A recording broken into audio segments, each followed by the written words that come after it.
You just spent 8 hours in a plane seat the size of a shoebox.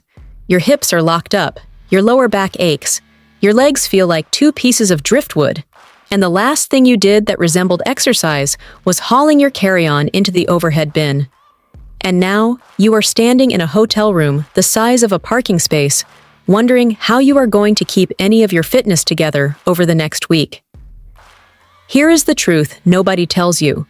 You do not need a gym. You never did. What you need is a floor, your own body weight, and about 25 minutes. This workout will do more for your body than 90% of the gym sessions you will ever have. No machines, no weights, no excuses. Stop right there. Before you assume this is a set of jumping jacks and a plank, listen.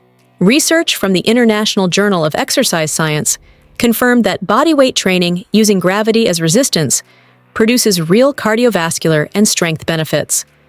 A 2024 study found that 3 20-minute sessions of this style of training per week led people to lose 2 kilograms of body fat over 3 months with 0 changes to their diet and a 17% reduction in visceral fat. That is the dangerous fat sitting around your organs, in a hotel room, with no equipment. Now, here is something most travelers do not realize. That long-haul flight you just took did real damage to your body. Research shows that sitting for hours on end causes your blood to slow, your hip flexors to seize up, your spinal discs to sit under constant pressure, and inflammation to build in your joints without the movement needed to flush it out. Your muscles are stiff. Your circulation is sluggish. Your body is primed to feel terrible for the next 24 hours. But a well-structured session right now reverses most of that. A 1996 study on flight attendants found that exercising after flying cut jet lag recovery time from 4 days to 3. 1 session, 1 full day saved. So here is what we are going to do. You are going to follow a complete full-body circuit built around 5 movement patterns: a push, a pull, a hinge, a squat, and a core hold. Every major muscle group hits. Your heart rate climbs. Blood starts moving again. Your joints loosen up. You walk out of that room feeling like an athlete instead of a passenger. First, the warm-up. You do not skip this after a long flight. Your body is not ready to push hard, and a cold muscle under load is a pulled muscle waiting to happen. 2 minutes is all this takes. Stand up and do 10 slow hip circles each direction. Let them be big, loose, and deliberate. Feel where your hips are tight and work into that restriction. Then stand beside the bed, hold it for balance, and swing each leg front to back 10 times. Long swings, full range. Now roll each shoulder backward 10 times, then forward 10 times. Finally, drop into a slow bodyweight squat, pause for 3 seconds at the bottom, and stand back up. Do that 8 times. You are done. 2 minutes, and now your hips are open, your spine has woken up, and your shoulders have blood moving through them. Let us go. Exercise 1 is the push-up. Get on the floor, hands slightly wider than your shoulders. Body in a straight line from your heels to the top of your head. Lower your chest until it almost touches the floor, then press back up. Your elbows should move at about 45 degrees from your sides, not flaring straight out. If the full push-up is too hard right now, put your knees down. If it is too easy, elevate your feet on the bed. Do 4 sets of 10 reps. Rest 30 seconds between sets. Push-ups hit your chest, shoulders, triceps, and core simultaneously. That is 4 muscle groups from the floor of a hotel room. The reason push-ups work so well on the road is that your own body provides the resistance. The heavier you are, the harder it is, and it self-adjusts to exactly where you are. Exercise 2 is the reverse lunge. Stand tall with your feet together. Step 1 foot behind you. Lower your back knee to within an inch of the floor, and drive back up through the front heel. Switch legs. That is 1 rep. Do 4 sets of 12 reps total, 6 each leg. Keep your chest up throughout. Do not let your front knee cave inward. The reverse lunge is a better choice than a forward lunge on travel days because it places less stress on the knee and demands more balance and hip control from your standing leg. After hours of sitting, your glutes have partially switched off. This exercise forces them back on. You will feel it by rep 6.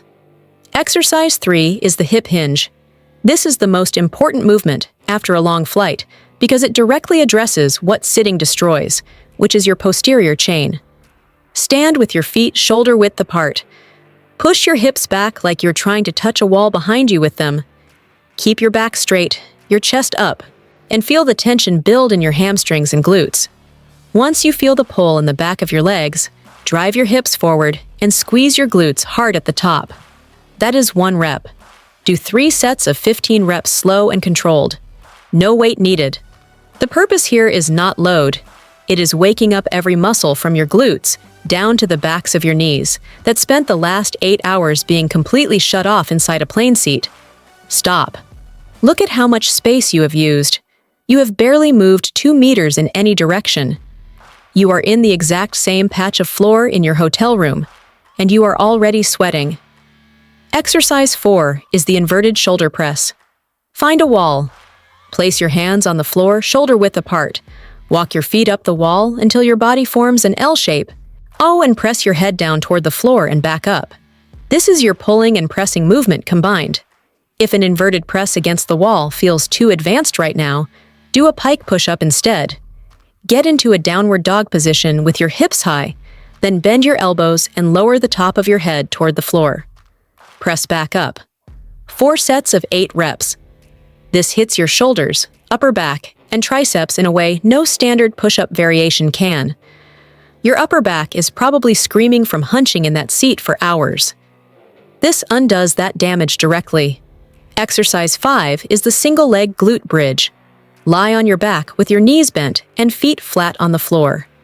Extend one leg straight out. Drive through the heel of your grounded foot and press your hips up until your body forms a straight line from your knee to your shoulder. Hold for 1 second at the top. Lower slowly. Do not rush this. 3 sets of 12 reps each side. Your glutes are the largest and most powerful muscle group in your body. They are also the most deactivated muscle group in any regular traveler.